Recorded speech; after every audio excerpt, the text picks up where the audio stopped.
न ठाकुर का बल्ला और न काम आया मीर की गेंदबाजी।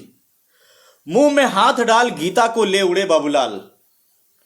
ठीक मुझे याद आया जब 2005 में विधानसभा का चुनाव हो रहा था। दीवारों पर मोटे मोटे अक्षरों में लिखा था, कोदई बाग के बाबू झारखंड के लाल, जीतेगा भैया बाबूलाल। लोगों को लगा था कि अब बाबूलाल मरांडी ही है जो प्रदेश की नैया लगाएंगे। परिणाम व्यापारी। खैर, सवाल है, क्या कोड़ा दंपति की एंट्री के बाद भी कमल खिलाएंगे सरजू राय? समझते हैं। जोहार, मैं पंकज और आप देख रहे हैं खाटी झारखंडिया चैनल आईना प्लस। थोड़ा सब्सक्राइब भी कीजिएगा। तो हेमंत की विदाई के बाद जैसे ही चंपई सोरेन के नेतृत्व में नई सरकार की ताजपोशी की शुरुआत हुई, झारखंड के सियासी गलियारों में बगावत के बुलबुले फूटने की शुरुआत हो गई। झामुमो हो या फिर कांग्रेस, विधायकों के बीच असंतोष की ज्वालामुखी धधकने लगी। हर विधायक की नजर मंत्री की कुर्सी पर थी। राजधानी रांची से दिल्ली तक कांग्रेसी विधायक अपने अपने दुखों की पोटली लेकर घूमते नजर आने लगे। बजट सत्र के पहले विधायकों के इस तेवर को देखकर कांग्रेस आलाकमान की नींद उड़ गई। आनन फानन में रणनीतिकारों को इन असंतुष्ट विधायकों का मान मनोबल में लगाया गया और आखिर किसी तरह असंतोष की इस आग को मुट्ठी भर संतावना के बालू तले दबाने में कामयाबी हासिल करने के दावे किए गए और इस कथित कामयाबी पर झारखंड से लेकर दिल्ली तक एक राहत की सांस ली। लेकिन अभी कांग्रेस आला कमान और उनके रणनीतिकार इस कामयाबी का ब्यौरा ही पेश कर रहे थे कि अपने लंबे सियासी वनवास के बाद भाजपा का दामन थाम चुके बाबूलाल झामुमो के अभेद किले से कांग्रेस के इकलौते सांसद गीता कोड़ा को ले उड़ गए। और इस ऑपरेशन कोड़ा को इतनी चतुराई के साथ अंजाम दिया गया कि जब तक गीता कोड़ा भाजपा कार्यालय में कमल का पट्टा नहीं बांधी, मीडिया के मार्फत से इसकी तस्वीर बाहर नहीं आई। कांग्रेस के रणनीतिकारों को 2024 के लोकसभा चुनाव के पहले का बाबूलाल के इस मास्टर स्ट्रोक की भनक तक नहीं लगी। कांग्रेस प्रदेश अध्यक्ष राजेश ठाकुर से लेकर प्रदेश प्रभारी गुलाम अहमद मीर सियासी सन्निपात की स्थिति में थे।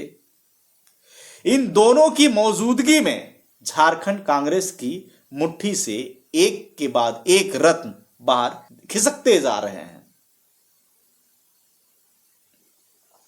एक तरफ विधायकों की नाराजगी और दूसरी तरफ कोल्हान के उस किले में भाजपा की एंट्री, जहां आज के दिन उसका एक भी विधायक नहीं।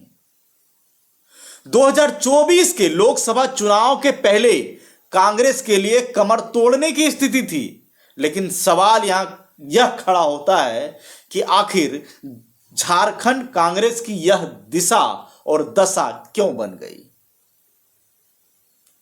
राजेश ठाकुर ना तो अपने विधायकों के अंदर की नाराजगी पर लगाम लगाने में कामयाब रहे और ना ही प्रदेश प्रभारी के रूप में तैनात किए गए गुलाम अहमद मीर झारखंड की सियासी जमीन पर उनके सामने खड़ी चुनौतियों को समझ पाए। यह सवाल सिर्फ कांग्रेसी विधायकों की नाराजगी और गीता कोड़ा का नहीं है। सवाल तो यह है कि मार्च में लोकसभा की डुगडुगी बजने के पहले कहीं भाजपा किसी और ऑपरेशन को कामयाब नहीं बना दे। जिस तरह कोल्हान में गीता कोड़ा को तोड़कर लोकसभा चुनाव के पहले ही कांग्रेस को बचाव के मुद्रा में खड़ा कर दिया गया है, वहीं स्थिति राज्य के दूसरे कोने से भी सामने नहीं आए। बड़ा सवाल तो उसी कोल्हान के जगन्नाथपुर से कांग्रेसी विधायक सोनाराम सिंकू का भी है। ध्यान रहे कि पश्चिमी सिंहभूम में एकमात्र कांग्रेसी विधायक सोनाराम सिंकू है। इनको सियासत में लाने का पूरा श्रेय मधु कोड़ा को जाता है। गीता कोड़ा को कांग्रेस के टिकट पर सांसद भेजने के बाद जब जगन्नाथपुर की सीट खाली हुई थी तो मधु कोड़ा ने अपने ही एक करीबी सोनाराम को जगन्नाथपुर के सियासी अखाड़े में उतारने का मन बनाया था, जिस पर कांग्रेस ने अपनी मुहर लगा दी।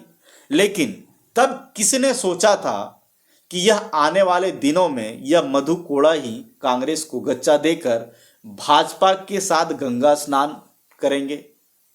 और आज कोड़ा दंपति पंजे को बाय बाय कर चुकी है। क्या सोनाराम सिंकू के सामने अपने सियासी भविष्य का सवाल उमड़ नहीं रहा होगा?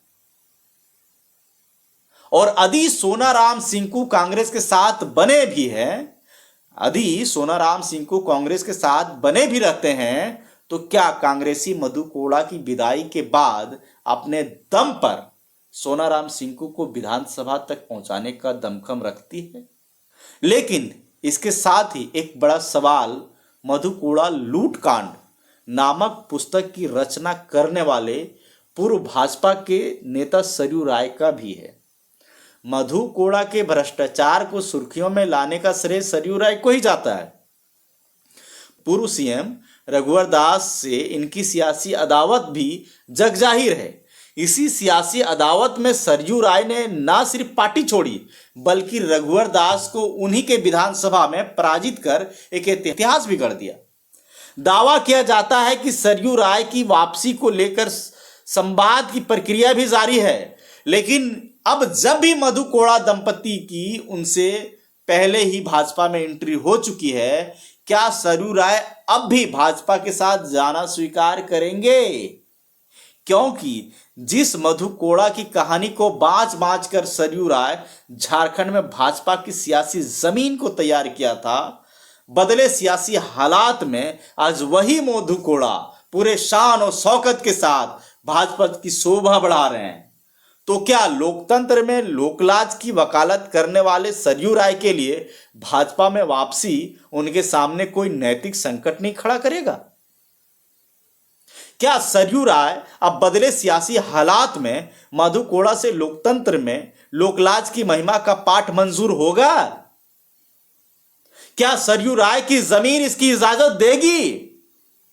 हालांकि सियासत में कुछ भी अजूबा नहीं होता, अजूबा होना ही सियासत है।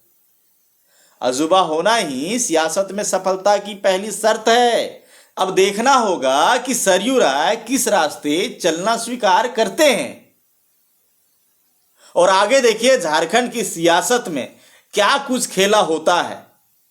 क्या कांग्रेस के जो कुछ विधायकों पे भाजपा की पैनी नजर है, तो बाबूलाल ने जो खेल अभी कर रहे हैं, जो लोग पहले 2005 में जो नारा थी जो मैंने सुनाया था, कोदई बाग के बाबू, झारखंड के लाल, जीतेगा भाई बाबूलाल, तो जीता तो नहीं लेकिन गंगा स्नान तो जरूर कर लिए भाजपा में। और गंगा स्नान के साथ साथ ये पूरी एक टीम तैयार कर रहे हैं कि चलो भाई और भी लोग गंगा स्नान कर लो। तो इस ऑपरेशन लोटस में, ऑपरेशन कोड़ा के बाद ऑपरेशन अब किसका होने जा रहा है? चलिए देखते रहिए, बने रहिए आईना प्लस के साथ और सियासत में क्या कुछ होता है। मिलते हैं अगली कड़ी में। दीजिए पंकज को इजाजत। जोहार।